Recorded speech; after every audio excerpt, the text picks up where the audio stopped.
오늘 우리에게 주시는 하나님의 말씀은 신약성경 누가복음 12장 13절부터 21절입니다. 하나님의 말씀을 봉독하겠습니다. 이 말씀을 통해 하나님의 음성을 들으시기 바랍니다. 무리 가운데서 어떤 사람이 예수께 말하였다. 선생님, 내 형제에게 명해서 유산을 나와 나누라고 해주십시오. 예수께서 그에게 말씀하셨다. 이 사람아, 누가 나를 너희의 재판관이나 분배인으로 세웠느냐? 그리고 사람들에게 말씀하셨다. 너희는 조심하여 온갖 탐욕을 멀리하여라. 재산이 차고 넘치더라도 사람의 생명은 거기에 달려있지 않다. 그리고 그들에게 비유를 하나 말씀하셨다. 어떤 부자가 밭에서 많은 소출을 거두었다. 그래서 그는 속으로 내 소출을 쌓아둘 것이 없으니 어떻게 할까 하고 궁리하였다. 그는 혼자 말하였다. 이렇게 해야겠다. 내 곳간을 헐고서 더 크게 짓고 내 곡식과 물건들을 다 거기에다가 쌓아두겠다. 그리고 내 영혼에게 말하겠다. 영혼아, 여러 해 동안 쓸 많은 물건을 쌓아두었으니 너는 마음 놓고 먹고 마시고 즐겨라. 그러나 하나님께서 말씀하셨다. 어리석은 사람아, 오늘 밤에 내 영혼을 내게서 도로 찾을 것이다. 그러면 내가 장만한 것들이 누구의 것이 되겠느냐? 자기를 위해서는 재물을 쌓아두면서도 하나님께 대하여는 부요하지 못한 사람은 이와 같다. 아멘. 이것은 하나님의 말씀입니다. 가끔 아주 유명한 식당이 어느 날 갑자기 간판을 바꿔 달거나 심지어는 폐업을 하는 경우를 보게 됩니다. 장사도 잘 되고 굉장히 유명한 식당인데 갑자기 이렇게 변화하거나 없어지거나 이런 경우가 있어요. 그래서 얘기를 들어보면 그 주인이 이제 세상을 떠나면서 자식들한테 가게를 물려주는데 이게 재산 분쟁이 생기는 거예요. 그 형제들끼리 서로 자기가 차지하겠다고 하고 그 안 되면 그냥 팔아서 나눠 가지자 이렇게 하면서 유명한 식당이 없어지는 그런 경우도 종종 봅니다. 오늘 말씀에도 그런 형제가 등장합니다. 어떤 사람이 예수님을 찾아와서 자기 형제에게 유산을 자기하고 나누라고 명령해 달라고 예수님에게 부탁을 합니다. 당시 유대의 법에는 유산을 상속할 때는 형이 전체의 3분의 2를 가지고 동생들은 나머지 3분의 1을 이제 나눠 가지도록 이렇게 되어 있었다고 해요. 그러니까 형이 제일 맏형이 제일 많이 가져가고 나머지 3분의 1을 동생이 5이면 그 3분의 1을 또 5으로 나눠서 각자 가지도록 그렇게 되어 있었다는 거죠. 예수님을 찾아온 사람은 자기가 받아야 할 유산을 제대로 받지 못한 모양이에요. 그래서 예수님을 찾아와서 부탁을 합니다. 예수님은 권위가 있었고 요즘 표현으로 하면 카리스마가 있으니까 예수님 개입하시면 욕심 많은 다른 형제가 말을 들을 거라고 생각을 했던 모양이에요. 근데 예수님은 그 부탁을 거절하십니다. 그 일은 예수님이 개입하실 일도 아니고 예수님이 하시는 하나님 나라의 일도 아니기 때문입니다. 하지만 예수님은 이 일을 두고 하실 말씀이 있으셨어요. 너희는 조심하여 온갖 탐욕을 멀리하여라. 재산이 차고 넘치더라도 사람의 생명은 거기에 달려있지 않다. 그러면서 예수님이 비유 하나를 말씀하십니다. 어떤 부자의 이야기입니다. 예수님은 이 부자를 어리석은 사람이라고 하십니다. 근데 사실 우리가 보기에는 이 비유에 나오는 부자가 별 문제가 없어 보여요. 사실 우리도 이런 생각 늘 하지 않습니까? 우리도 이 사람처럼 됐으면 좋겠다. 돈을 많이 벌어서 평생 돈 걱정하지 않고 살았으면 좋겠다. 일도 하지 않고 하고 싶은 거 다 하면서 행복하게 살았으면 좋겠다. 이런 생각 말이에요. 저희 조카가 지금은 40도 훨씬 넘었지만 옛날에 고등학교 다닐 때 한번 물어봤어요. 제가 제 조카한테 너는 장차 꿈이 뭐냐 그랬더니 돈 많은 백수요 그러더라고요. 많은 사람들이 그런 생각을 하는 것 같아요. 돈이 문제지 돈만 생기면 이 부자처럼 이렇게 하지 않을까요? 이게 잘못하는 일일까요? 이 부자처럼 미래를 생각하면서 저축하고 쌓아놓는 것이 잘못된 일이다. 예수님은 그런 말씀하시는 게 아니에요. 근데 왜 예수님은 이 비유를 말씀하시면서 이 부자를 어리석다고 하시는 것일까요? 이 사람은 이미 부자입니다. 먹고 살기에 부족함이 없는 사람이고 이미 남들보다 훨씬 풍족한 사람이에요. 거기에 더해서 쌓을 곳이 없을 정도로 많은 곡식을 추수를 했습니다. 부자는 고민합니다. 내 소출을 쌓아둘 곳이 없으니 어떻게 할까? 이 부자는 이 정도면 충분하다 하는 생각을 할 줄을 모르는 거예요. 아직도 부족하다. 아직도 더 많이 가져야 한다고 생각합니다. 그래서 더 큰 창고를 지으려고 합니다. 그 창고도 가득 차면 또 더 큰 창고를 지으려고 하겠지요. 만족할 줄 모르고 아직도 부족하다고 하면서 더 가지려고만 하는 욕심입니다. 부자는 곳간을 헐고 더 크게 짓기를 결정합니다. 거기다가 자기의 곡식과 물건을 다 쌓아놓겠다고 합니다. 그리고 자기 영혼에게 말합니다. 영혼아, 여러 해 동안 쓸 많은 물건을 쌓아두었으니 너는 마음 놓고 먹고 마시고 즐겨라. 사람의 영혼이, 사람의 생명이 재산에 달려있다고 믿는 거예요. 이 사람은 철저하게 자기 자신만 생각합니다. 모든 관심이 자기 자신에게 집중되어 있고 말하는 것도 혼자서 자기 자신에게만 말합니다. 처음에 밭에서 많은 소출을 거두었을 때도 그는 속으로 궁리합니다. 그리고 그는 자기 자신에게 말합니다. 자기만 알고 자기만 생각하고 자기만 위하는 사람, 자기밖에는 아무도 생각하지 않는 사람, 하나님도 이웃도 전혀 볼 줄 모르는 사람, 자기만 아는 이 부자에게 하나님이 말씀하십니다. 어리석은 사람아. 하나님은 이 사람을 어리석다고 하십니다. 왜냐하면 자기만 알기 때문이에요. 자기 말고는 아무도 생각하지 않기 때문입니다. 그게 어리석은 거라고 말씀하시는 겁니다. 이 부자는 자기의 소유가 자기를 보장해 준다고 믿었습니다.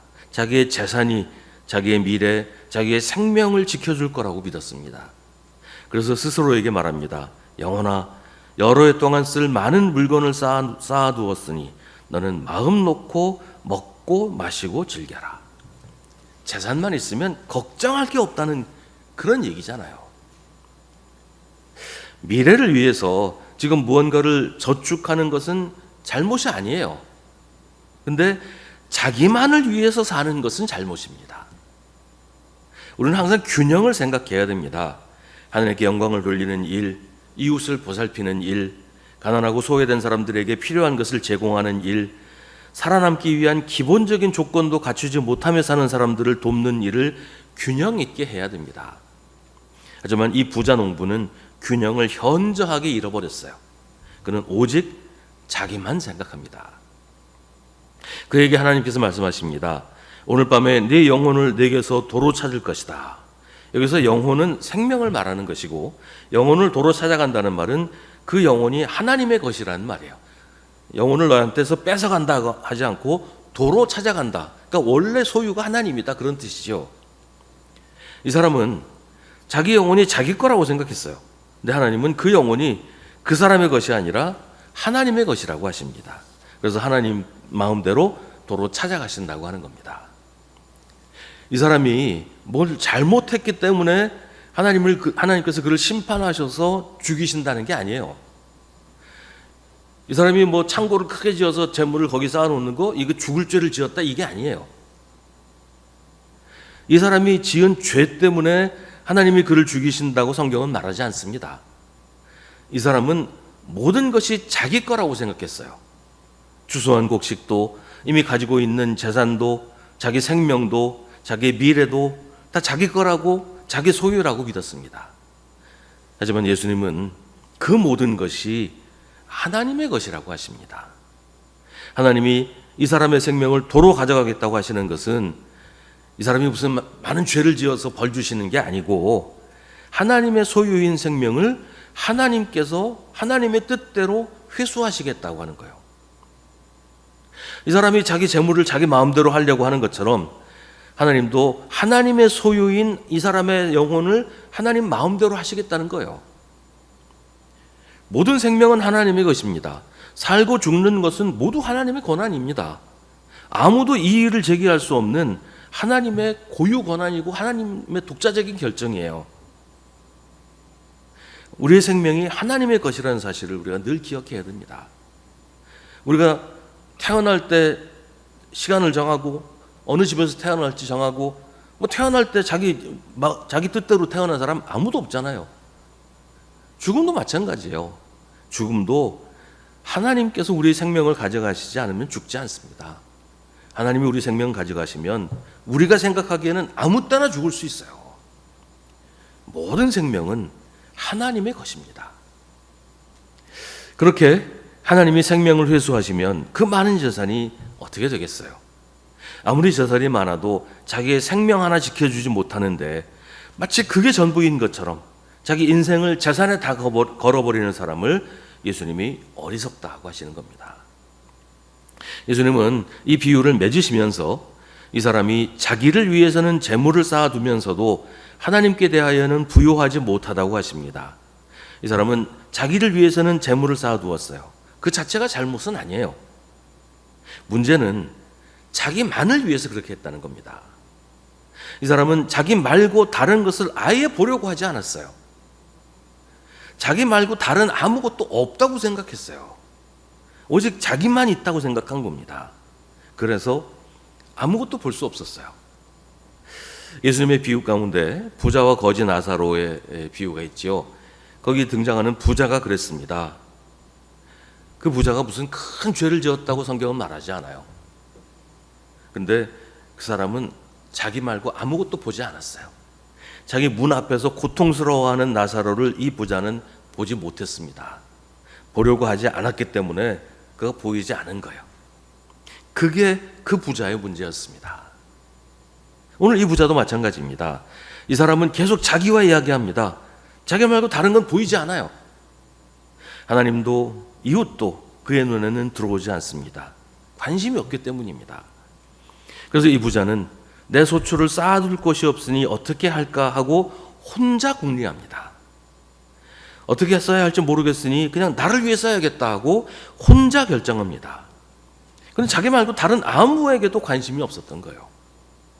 이웃은 물론 하나님에게조차도 관심이 없었습니다. 그는 자기가 가진 것을 하나님께서 주신 것이라고 생각하지 않았습니다. 그냥 자기 거라고만 생각했어요. 그러니 자기 혼자 가져야 된다고 하는 거죠. 그는 이미 충분히 큰 곳간을 헐고서 더 큰 곳간을 짓기로 합니다. 거기에 내 곡식과 물건들을 쌓아두겠다고 합니다. 그는 계속 자기만 생각해요. 내 소출, 내 곳간, 내 곡식과 물건들 전부 나밖에 없어요. 다 자기 혼자만의 것입니다. 그의 세상은, 그의 우주는 자기 혼자만 사는 곳입니다. 하지만 그가 미처 생각하지 못한 것이 있습니다. 나는 누구의 것인가? 내 영혼은 누구의 것인가? 이 모든 것을 가진 나는 누구의 소유인가? 여러분은 누구의 것입니까? 우리의 영혼은 누구의 것입니까? 우리 인생은 누구의 것입니까? 우리의 생명은 누구의 것입니까? 우리 자신의 것입니까? 그게 내 겁니까? 우리 가운데 자기 목숨을 자기 마음대로 할 수 있는 사람이 있습니까? 우리 가운데 사는 것과 죽는 것을 자기 마음대로 할 수 있는 사람이 있습니까? 제가 들은 얘기인데요. 그 건축 현장에서 일했던 어떤 분이 그런 얘기를 해요. 고층 건물을 지으려면 기초를 깊이 파잖아요. 깊이 파고 이제 흙 다 퍼내고 공사가 대충 마무리되면 거기 이제 폐기물도 버리고 그럽니다. 근데 폐기물 버릴 때 반드시 그 밑을 확인하고 그 사람이 있나 없나 보고 폐기물을 던져 넣어야 되는데 그 같이 일하는 사람 중에 한 사람이 꼭 던지고 나서 보는 사람이 있대요. 근데 이 사람이 어느 때처럼 자기도 던지고 나서 봤는데 밑에 사람이 있더라는 거죠. 그 드럼통에 폐 시멘트 가득 채워서 던졌는데 밑에 사람이 맞았어요. 그 사람이 이제 그 안전모를 쓰고 있었는데 그 안전모를 쓴 머리로 떨어졌는데 안 죽었대요. 그 안전모만 박살이 나고 사람은 멀쩡했답니다. 그런 거 보면서 야, 사람이 죽는 게 사람 뜻대로 되는 게 아니구나. 그렇게 생각을 했는데 그 현장에서 또 이런 일도 있었대요. 그 아스팔트 도로 다지는 큰 롤러 있죠. 바퀴 큰 롤러. 이게 아스팔트 이제 새로 깔면 다지고 지나가는데 굉장히 천천히 갑니다. 이게 뭐 빨리 황황 달리는 게 아니잖아요. 천천히 지나가는데 거기에 치여서 죽은 사람이 있다는 거예요. 그러니까 사람이 살고 죽는 거 사람 생각하고 아무 상관이 없다는 거예요. 그러니까 사람의 생명이 자기 게 아니라는 거죠. 근데 이 부자는 자기에게 있는 모든 것이 자기 거라고 생각을 한 겁니다. 그러나 막상 그 자신이 누구 것인지는 몰랐어요. 근데 자기 자신이 자기 게 아니라면 내가 내 거라고 믿고 있는 것들은 누구의 것일까요? 예수님 말씀하십니다. 자기를 위해 재물을 쌓아두는 것보다 먼저 해야 할 일이 있다. 자기를 위해서 재물을 쌓아두지 말아야 한다고 하시지 않아요. 하지만 그보다 먼저 해야 될 일, 그보다 더 중요하고 시급한 일이 있다는 겁니다. 그것은 하나님께 대하여 부요하게 되는 것입니다. 이 부자는 재물이라는 우상을 자기의 하나님으로 섬기고 있었어요. 근데 그 우상의 또 다른 이름은 자기 자신입니다. 모든 우상 숭배라고 하는 것은 결국 자신을 섬기는 거예요. 자기만 생각하고 자기만 유하고 자기만 잘 되려고 하는 것은 자기 자신을 우상으로 섬기는 겁니다. 우리가 사람들이 섬기는 우상은 여러 가지 이름을 가지고 있어요. 뭐 재물, 욕심, 뭐 이런 여러 가지 이름들이 있지만 결국은 자기 자신이에요. 이런 우상 숭배는 현대 문화 속에서 일상화되어 있습니다. 오늘날 세상은 모두 한 목소리로 말합니다. 더 많이 가져라, 더 많이 즐겨라, 더 많이 소비하고 더 많이 소유하고 더 많이 누려라. 오늘날 세상은 예수님이 어리석다고 하시는 것을 가장 지혜로운 것이라고 말합니다. 내 곳간을 헐고서 더 크게 짓고 내 곡식과 물건을 거기 쌓아두고서 마음 놓고 먹고 마시고 즐겨라. 그게 성공한 삶이다. 현대사회는 이렇게 얘기를 하죠. 예수님은 그런 세상을 사는 우리에게 하나님께 대하여 부요하라고 하십니다. 하나님께 대하여 부요한 것은 하나님의 말씀대로 사는 일에 인색하지 않은 것입니다. 하나님을 위해 내가 가진 것을 사용하는 것에서 인색하지 않은 것입니다.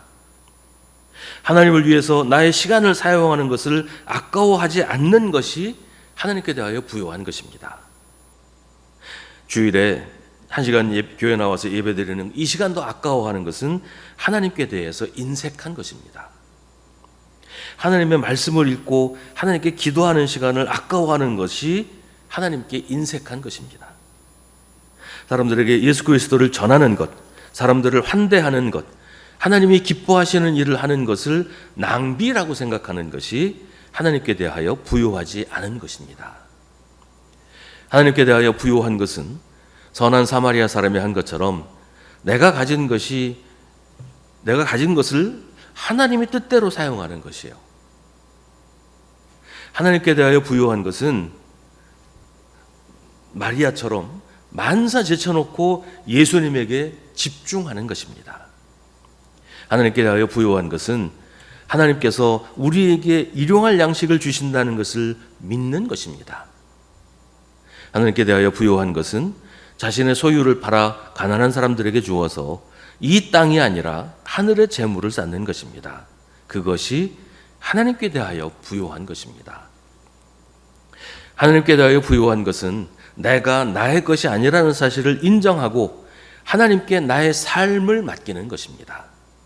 내가 가진 것이 나의 것이 아니라 하나님의 것임을 인정하는 것입니다. 그래서 그것을 내 마음대로 나만을 위해 쓰지 않고 하나님의 뜻대로 하나님의 뜻을 이루기 위해 사용하는 것입니다. 그게 하나님께 대하여 부요한 것입니다. 그래서 오늘 밤에 하나님이 나의 영혼을 도로 찾아가신다고 해도 세상 재물에 미련이 남아서 차마 눈을 감지 못하는 어리석은 사람이 되지 않고 하나님이 계시는 하늘나라에 가게 되어서 너무나 기뻐하게 되는 것입니다. 지혜로운 사람은 멈추어야 할 때를 아는 사람입니다. 이제는 충분하다라고 말할 줄 아는 사람이 지혜로운 사람이에요. 그리고 그때 멈추는 사람이 지혜로운 사람입니다. 이 부자는 이미 오래전에 이제는 충분하다라고 말했어야 했어요. 하지만 그는 그렇게 하지 않았습니다. 마지막 기회가 왔을 때 그는 멈춰야 했습니다. 하지만 그는 그렇게 하지 않았습니다. 창고가 비좁으면 창고에 쌓지 않고 필요한 사람들한테 나눠주면 되는데 이미 가득 찬 곳간을 헐고 더 큰 곳간을 찍으려고 했어요. 멈춰야 할 마지막 기회에 이제는 충분하다 하고 말하지 않고 끝없이 계속하려고만 했습니다. 멈춰야 할 때 멈추지 않으면 하나님께서 멈추게 하십니다. 이제는 충분하다고 말해야 할 때 멈추지 않으면 하나님께서 비워버리십니다. 멈춰야 할 때를 놓친 이 부자에게 하나님께서 말씀하십니다. 어리석은 사람아, 오늘 밤에 네 영혼을 내게서 도로 찾을 것이다. 그러면 네가 장만한 것들이 누구의 것이 되겠느냐? 이제는 충분하다는 말은 하나님께 드리는 말씀이에요. 하나님, 이걸로 충분합니다. 하나님이 주신 것만 가지고도 얼마든지 살아갈 수 있습니다. 하나님이 주신 것만으로도 충분합니다. 하나님이 이미 주신 것이 내게는 과분합니다. 하나님, 이걸로 넘칩니다. 하나님께 대하여 부요한 것은 하나님이 주신 것으로 이미 충분하다고 믿는 것입니다. 어렵게 사는 친구가 있어요.